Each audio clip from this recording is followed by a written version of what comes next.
Di kesempatan kali ini saya akan melanjutkan konten pembahasan manga Attack on Titan dari chapter 100 hingga tamat. Setelah sebelumnya Eren berhasil membunuh Willy Tybur dan hampir berhasil menjatuhkan Warhammer Titan, di chapter 103 dan chapter 104 pertarungan akan semakin seru. Karena kita akan melihat pertempuran epik pasukan pengintai melawan 4 Titan Shifter Marley. Bagi kalian yang hanya melihat animenya saja, konten ini sangat tidak direkomendasikan. Karena pastinya akan mengandung spoiler dari episode 7 Attack on Titan The Final Season. Tetapi bagi kalian yang merasa tidak terganggu dengan spoiler, silakan lanjut menonton. Oh ya, episode 7 The Final Season akan dirilis pada tanggal 25 Januari 2021 dengan judul Serangan. Baiklah, sebelum pembahasan dimulai, seperti biasa saya ingatkan jangan lupa untuk like dan subscribe channel ini agar semakin berkembang dan agar kalian tidak ketinggalan informasi terbaru dari channel ini.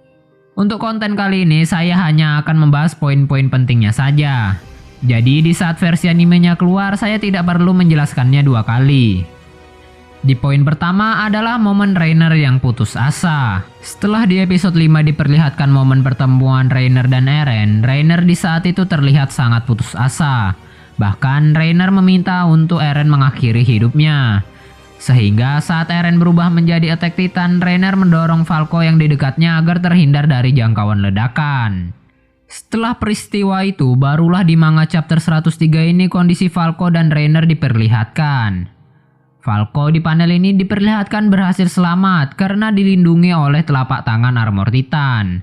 Sementara Reiner juga berhasil selamat, namun di sini kondisi Reiner cukup memprihatinkan.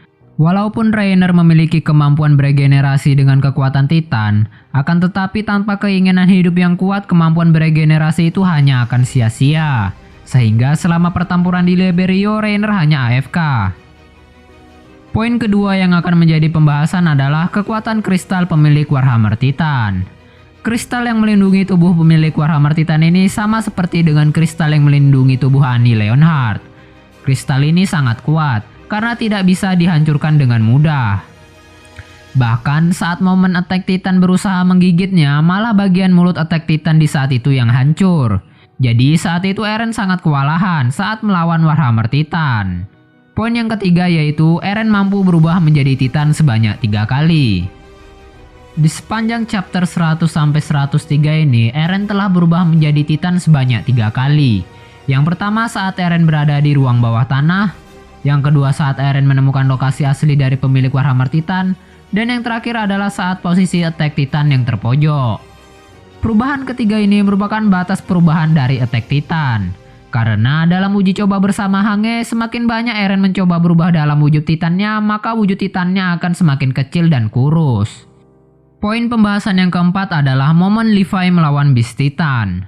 Levi yang sebelumnya berjanji kepada Erwin untuk mengalahkan Beast Titan, tampaknya hingga saat ini Levi masih belum bisa melunasi janjinya. Dalam pertarungannya yang kedua ini, Beast Titan mengatakan, Eren Yeager bukanlah musuhku, karena musuh dari Beast Titan adalah Levi. Dan di pertempuran itu, Levi diam-diam menyerang Beast Titan dari belakang, sehingga Levi saat itu berhasil menumbangkan Beast Titan dan berhasil meledakkan tengkuknya. Jadi pertanyaannya, apakah Zeke benar-benar telah dikalahkan oleh Levi? Tunggu jawabannya di konten selanjutnya. Poin yang kelima adalah Colossal Titan Armin. Para armada kapal laut kini telah mengepung Liberio untuk memastikan para orang-orang Paradis tidak bisa kabur dari medan pertempuran. Di saat itu, seorang marinir melihat sebuah perahu nelayan. Namun yang tak diduga orang yang berada di dalam perahu kecil itu adalah Armin yang sudah bersiap untuk berubah menjadi Colossal Titan. Dan terjadilah ledakan yang sangat hebat.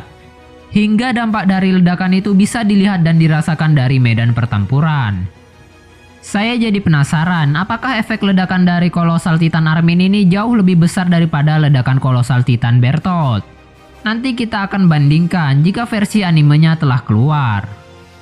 Kemudian kita baru diperlihatkan wujud dari Colossal Titan Armin yang terlihat lebih kurus daripada Colossal Titan Bertolt. Pembahasan yang selanjutnya adalah tumbangnya Card Titan. Jan yang di saat itu berhadapan dengan Card Titan berhasil menjatuhkan Card Titan dengan serangan tombak petirnya. Namun hal yang sangat disayangkan adalah Jan di saat itu tak berhasil membunuh pewaris dari Card Titan. Hal itu dikarenakan tubuh Card Titan di saat itu dihalangi oleh Falco. Sehingga di saat itu Jan sengaja membuat tembakan tombak petirnya meleset. Tampaknya di sini Jan tidak tega jika harus melibatkan anak kecil terbunuh. Pembahasan yang ketujuh adalah munculnya istilah nutcracker atau pemecah kacang. Di momen saat Eren berusaha menangkis cakaran dari jauh Titan menggunakan kristal, ternyata Eren baru menyadari jika salah satu cara mengalahkan pemilik Warhammer Titan yaitu dengan memanfaatkan rahang dari jauh Titan. Dan akhirnya rencana Eren untuk memakan pewaris dari Warhammer Titan pun berhasil. Lalu akibat dari peristiwa ini maka muncullah istilah nutcracker.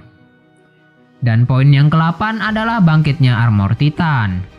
Setelah AFK dalam pertempuran, akhirnya Armor Titan Reiner bangkit. Namun dalam wujud Titannya yang masih belum sempurna, Armor Titan di saat itu berhasil ditumbangkan dengan satu pukulan Attack Titan yang menyebabkan wajahnya hancur. Dan jika kalian teliti, wajah dari Armor Titan terlihat sangat mirip dengan pemilik aslinya, yaitu Reiner. Lalu poin terakhir yang akan menjadi pembahasan saya adalah cara pasukan pengintai kabur. Memang sangat beresiko jika melancarkan serangan ke Marley tanpa persiapan yang matang.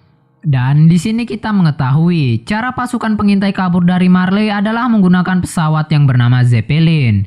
Memang cara yang paling efektif untuk kabur dalam situasi seperti ini adalah menggunakan jalur udara. Tampaknya setelah kemunculan prajurit misterius yang menjebak Peach dan Porco, banyak hal yang telah terjadi selama 3 tahun belakangan ini.